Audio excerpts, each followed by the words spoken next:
Welcome to Inside Games, the only gaming news show brave enough to take shots at greedy gaming executives. That's right. We're the only ones out there. Hey, the bravest shots of all come from behind a webcam, as they say. It's an old phrase. On that note... Say that to my face. Come on, say it to my face. Yeah.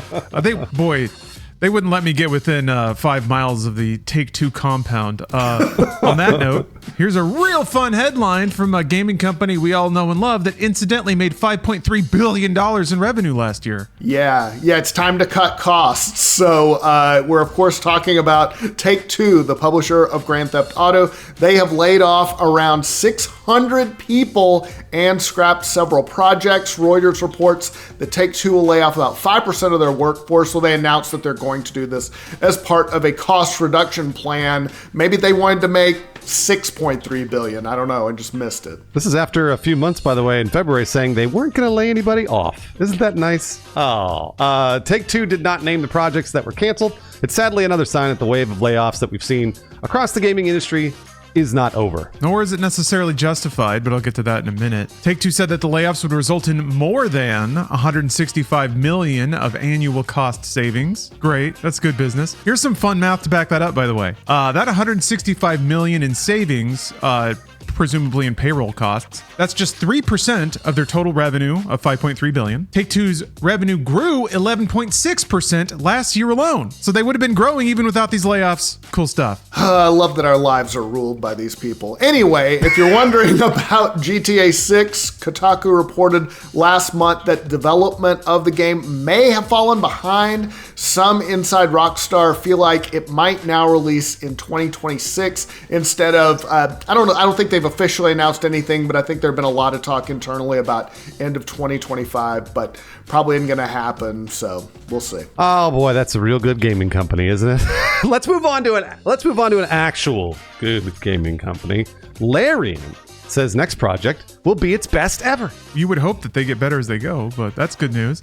Larian Studios is still riding very high off the runaway success of last year's Baldur's Gate 3. And while the developers said they're done making Dungeons & Dragons games for now, they've got something else in the works. Yeah, this comes from a post about the latest patch for Baldur's Gate 3. Larian CEO Sven Wenke had some high praise for an upcoming project that they're working on. He said, "I don't know if we're going to pull it off, but looking at our narrative, visual, and gameplay plans, I think what we're working on now will be our best work ever." Kind of sounds a little bit like somebody talking about their new album. And they're like, "This is the best thing I've ever done." But it's Larian, so I'm going to give them some leash on this. He said even more. "I get excited like a kid watching the key imagery, wanting to show it to everyone now and grumble in frustration and having to wait until it's actually all working. Yes, it's hype, but it's hype because it really looks and feels good." And a CEO describing his own game as hype. Truly a CEO of the people. For now. It only takes one bad game and people will eat you alive. Right. Anyway, they're working on more than one, so that's good. The studio's actually working on 2 projects right now, according to the Post. They added that it's still early, but they'll let us know more in the future. They finished by saying this, but know that even as our focus turns to these new games, the sensibilities that brought you Baldur's Gate 3 are alive and well here at the Larian Castle. So if you like Baldur's Gate 3, you're going to love what they got next. We'll see about that, won't we, Lawrence? Developers can get a little too used to being celebrated by everyone, so sometimes they have to go back to the well and do a post reminding everyone of how great they are. Mm-hmm. I'm not saying they're doing that yet. Mm-hmm. I would just hate for them to fall into that cycle, because then people get addicted to it and they build up their next game too much. It craters. And we've seen the cycle play out a few times. Their next game, Cyberpunk 2077, is going to be their best ever. What could go wrong? Well, you know what, guys? I'm glad you brought that up, because we're going to talk about some devs that just ran into this. City Skylines 2 devs apologized. The city building sim City Skylines 2 has been out for almost 6 months now, and it really has kind of been a little bit of a disaster.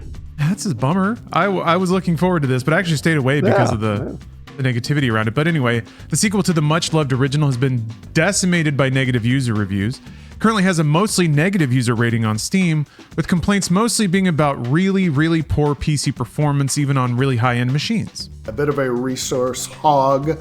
And 6 months later, things have not improved. It got so bad that developer Colossal Order and publisher Paradox Interactive, they had to apologize and vow to do better. In a recent post, they said they would give refunds to the game's recent DLC beach properties, probably because they don't have any business putting DLC out when the regular game doesn't work. That's exactly right. Colossal Order CEO Marina Hallikainen and Paradox Deputy CEO Matthias Lilja said in a joint statement, "We thought we could make up for the shortcomings in the game in a time frame that was unrealistic and rushed out a DLC that should not have been published in its current form. For all this, we are truly sorry." Wow. Okay, that's pretty direct. They said that the teams will focus on fixing the game instead of releasing paid expansion packs. Yeah, good move. They wrote, "Our ambition is to deliver the experience that you all deserved at launch, but it will take time."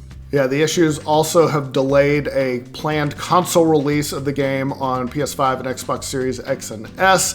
That was originally scheduled for this spring. Now it's been pushed back to October. And console owners, it sounds like you got off easy. So you haven't missed much at this point. These devs and the payday devs, they really gotta circle up, get something going over here. They were so I remember them basically saying it's a city builder. Performance isn't that important, more or less. I'm being a little more brusque with it. But it's interesting that their tone has changed in the months since. Yeah. Hey, I've got some good news for us, though. The Fallout show has been renewed for season 2. Yeah, good news for all of us fans here at the Fallout show. I know all three of us have watched the show and we love it. It's on Prime Video and it's coming back for another season. The show's been extremely well received by critics and fans. A very rare occurrence, I could say that. A recent post on the show's X account read, "Wouldn't want to keep you on the edge of your seat now, would we? See you back in the wasteland for season 2. In response, the official Xbox account wrote, "Everyone liked that." And yeah, it's doing great. Even a friend of mine who does not play video games at all is texting me like, "Have you seen Fallout? It's great." I'm like, "Yeah, man." I actually played the video game first. So. It's got a 94% on Rotten Tomatoes and an audience score of 88%. So even the audience and the critics are together on this. Man, that's so rare, so rare. People are playing more of the games as well following the popularity of the show. Steam player counts have more than tripled for the Fallout games. I myself have been playing Fallout 76 along with Lawrence, and I know Lawrence has been playing the original Fallout as well. Yeah, I just finished that last night. It's great. It's great. It's not nearly as prickly as I remember. Yeah, I think people nowadays might actually be able to get into it. And also, check this out. Steph sent me a picture of this. I'll show it to the webcam in a minute, but they have Fallout bus stops now. Oh, yeah, I saw those. Yeah, those are sick. Dude, if you told me in 97 when I was just plinking away on this weird little game that it would be an entertainment phenomenon and there'd be Fallout bus stops, I'd probably be annoyed we're still riding on buses and not using jetpacks first. But second, I'd be pretty amazed that there are Fallout bus stops. And then back to the surging popularity of the game. GamesIndustry.biz reported that Fallout 4 saw sales increase by more than 7,500% compared to the previous week. Now it's #1 on the European charts. Cool. What? Even the communists in Europe like it. Everybody's into it. I'm going to hate for a second. It's a shame that Fallout 4 is the one that they are going to, but... Oh, yeah, that is true. All right, should we do it? Should I say it? Should do it. Let's say time for a 5-second review. Feels good to say that again. All right, here's my 5-second review of Dragon's Dogma 2. It's so good. Don't worry about those microtransactions. You can be a big sweaty dude basically wearing a napkin with a giant sword. That's video games. I was in chess club, so I had a completely different idea of what the pawns would be.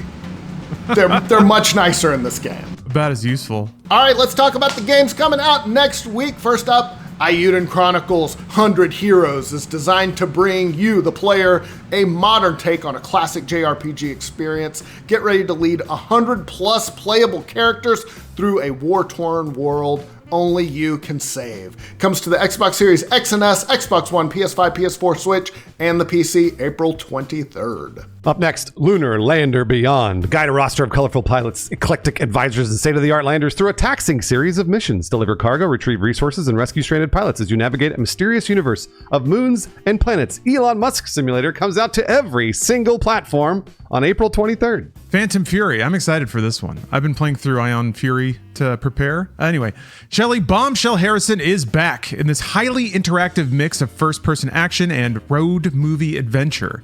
Embark on an adrenaline-fueled journey around the USA.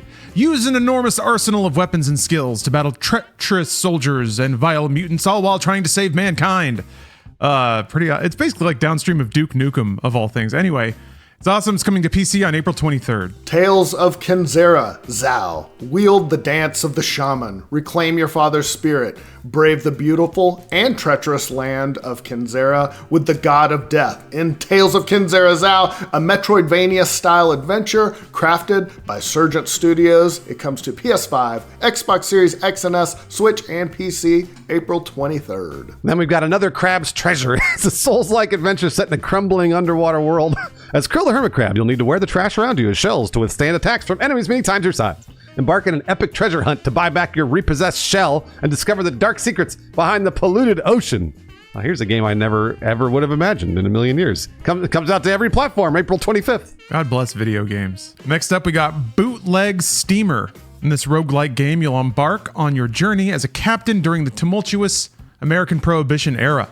Overcome challenges like inclement weather, relentless Coast Guard pursuit, shrewd mafia dealings, and your own financial pitfalls, all while ensuring your path to wealth remains unhindered. This is coming to PC on April 25th. Next up, Sandland. It's an action RPG where you become the main character as Beelzebub, a fiend prince.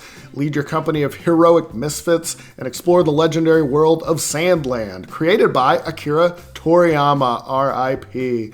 Comes to PS5, PS4, Xbox Series X and S, and PC April 26th. And now finally, the video game that Lawrence and Brian and I have been waiting literal years to play. We're talking 20, 30, 40 years, maybe our entire adulthood. Stellar Blade. Ravaged by strange, powerful creatures, Earth has been abandoned and what is left of the decimated human race has fled to a colony in outer space. After traveling from the colony's 7th Airborne Squad member, Eve, she's awesome, arrives in the desolate remains of our planet with a clear-cut mission to save humankind by reclaiming Earth from the Natiba, the malevolent force that has devastated it. But as Eve tackles the Natiba one by one, piecing together the mysteries of the past and the ruins of human civilization, she realizes that her mission is far from straightforward and her armor fell off. In fact, almost nothing is as it seems. It comes to PlayStation 5 on April 26th. Guys, are you going to play with or without armor? I need to know. Definitely without. Well, if you play without, it enables like a super duper secret hardcore difficulty mode, right? That it does. You got to earn your digital curves. I'm trying to think of how to segue into this. I mean, it's really hard. I mean, you're thinking about Stellar Blade and you're not going to be able to get out of it. Yeah, it's knocked it all out of my head.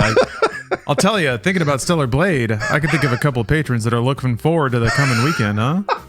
Ray Pichardo, Scotty Ryan, Keita White, and Lenny Neves, just one day closer. I've actually got some patrons that cannot wait for April 26th themselves. Dougal Tutbo, Kyle Abbott, Brown Sugar, and Aaron Fraze. Don't worry, it'll be here soon.